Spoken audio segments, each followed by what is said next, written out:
Hello everyone, hope you all are doing well. और आज की जो सिविल प्रोसीजर कोड की सीरीज़ में आज का हमारा टॉपिक है decree. Decree civil procedure code का हम कह सकते हैं बेस है। तो हम स्टार्ट करते हैं डिक्री की डेफिनेशन से। जनरल वे में डिक्री क्या होती है? जनरल वे में डिक्री का वर्ड है एडजुडिकेशन, मतलब formal expression of adjudication. Means court अपना माइंड लगाने के बाद यदि किसी चीज़ को क्या करती है, कंक्लूसिवली डिटरमाइन करती है, तो उसी डिक्री कहते हैं। अब हम बात करते हैं कि जो बेयर एक्ट है, बेयर एक्ट की लैंग्वेज में डिक्री की कैसी डेफिनेशन दे रखी है। सेक्शन 2 CPC में डिक्री का मतलब बता रखा है फॉर्मल एक्सप्रेशन ऑफ एडजुडिकेशन। ठीक है, मैं आपको बता देती हूँ, कभी भी हम क्या करेंगे एग्जाम में लिखेंगे डिक्री की डेफिनेशन, तो हमें 6 पॉइंट्स ज़रूर लिखना है, 1 2 3 4 5 एंड 6। ठीक है, तो क्या होता है कभी कभी हम कुछ चीज़ें लिखने से रह जाते हैं, लेकिन हमको याद रखने के डिक्री की डेफिनेशन में 6 पॉइंट्स लिखने हैं। स्टार्ट करते हैं, क्या लिखा हुआ है? Formal expression of adjudication. Formal expression का मतलब यहाँ है क्लियरली मेंशनिंग। एडजुडिकेशन में आपको पहले ही बता चुके, एडजुडिकेशन मीन्स कि कोर्ट अपना माइंड लगाने के बाद, सारी पार्टीज को सुनने के बाद क्या देगा, डिसीजन करेगा, तो उससे हम क्या कहते हैं, एडजुडिकेशन। तो वर्ड है formal expression of adjudication which conclusively determines the right of the parties. देखिए वर्ड लिखा है conclusively determines, CD, conclusively determines, मतलब कि सारी चीज़ों को क्या कर देगा, वो डिसाइड कर देगा। यदि पार्टी को क्या है, पार्टी यदि किसी चीज़ से ऐसा लग रहा है कि यार मुझे इस चीज़ के बारे में इस क्वेश्चन उठाना चाहिए, तो आप पार्टी को सिर्फ अपील कर सकती है, नया केस नहीं लेकर आ सकती। ठीक है, इन ऑल और any matter of controversy in a suit. तो वर्ड यहाँ लिखा है ऑल और एनी मैटर। ठीक है, दोनों वर्ड है, मतलब सूट के मिड में भी डिग्री पास हो सकती है, और पूरे मैटर जब क्लियर हो जाए, क्लीन हो जाए, तब भी सूट के एंड तक भी डिग्री पास हो सकती है। तो वर्ड है ऑल और any matter.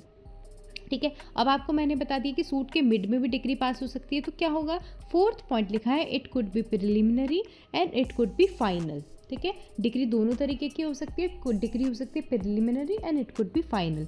And what it includes? It includes following thing. ठीक है, कभी आपने वर्ड सुना होगा डीम डिग्री। डीम डिग्री की डेफिनेशन मैं आपको बता दी। डीम डिग्री ऐसी डिग्री होती है जिसमें सारे स्पेसिफिकेशन, सारे एसेंशियल डिग्री के होते हैं, लेकिन रेस जुडिकेटा अप्लाई नहीं होता।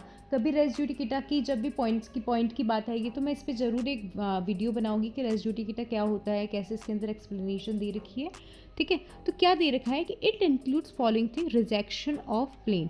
ऑर्डर 7 रूल 11 के जो CPC है उसमें हम पढ़ते हैं रिजेक्शन ऑफ प्लेन। तो रिजेक्शन ऑफ प्लेन क्या है? एक प्रकार की डीम डिग्री है।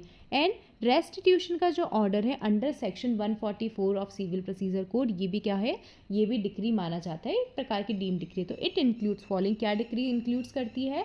रिजेक्शन ऑफ प्लेन और restitution of under section 144, but it does not include dismissal of suit in case of default.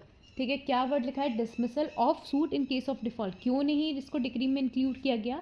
क्योंकि कोर्ट जो डिसमिसल का ऑर्डर देती है, मान लीजिए पार्टी ने कोई डिफॉल्ट कर दिया, तो कोर्ट ने क्या माइंड नहीं लगाया यहाँ पे किसी चीज़ का। यदि पार्टी ने डिफॉल्ट किया तो कोर्ट बोल रहा है कि भाई तेरी गलती है, तो मैं क्या कर रहा हूँ, डिग्री मैं क्या कर रहा हूँ, प्लेन को क्या कर रहा हूँ, डिसमिस कर रहा हूँ, सूट को डिसमिस कर रहा हूँ। तो ये क्या होता है, डिसमिसल का ऑर्डर डिग्री के अंदर नहीं आता है। और अपील ऑफ ऑर्डर, कुछ ऑर्डर्स ऐसे होते हैं, मतलब कुछ ऐसे आदेश होते हैं जिनकी अपील ऑर्डर की तरह लगती है।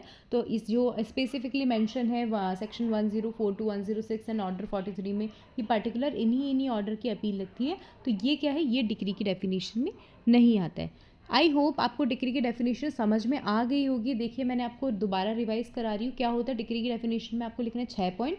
क्या लिखना है? Formal expression of adjudication. Second, court क्या करेगी, कंक्लूसिवली डिटरमाइंस करेगी right of the party. Conclusive determine कहती है आप क्या हो रहे हो, आप सफ़र हो रहे हो उस चीज़ से, अब आप क्या लगा सकते हो, अपील लगा सकते हो। आप सेम चीज़ पे क्या लाओगे, केस नहीं लाओगे। थर्ड पॉइंट, इन ऑल और any matter of controversy in suit. ठीक है, डिग्री सारे मैटर्स पे भी क्लियर हो जाती है, दे सकता है कोर्ट, और किसी भी एक मैटर पे। ऑल और एनी वर्ड लिखा हुआ है, और it could be preliminary, it could be final, और it includes following thing. 5th point आपको क्या लिखना है, इट इंक्लूड्स फॉलोइंग थिंग। क्या इंक्लूड करता है? Rejection of plaint. और 6th पॉइंट पे restitution under section 144, but it does not include dismissal of suit and appeal of order. ऐसे आदेश जिनकी अपील ऑर्डर की तरह लगती है। आई होप आपको समझ में आ गया होगा। Thank you so much all of you.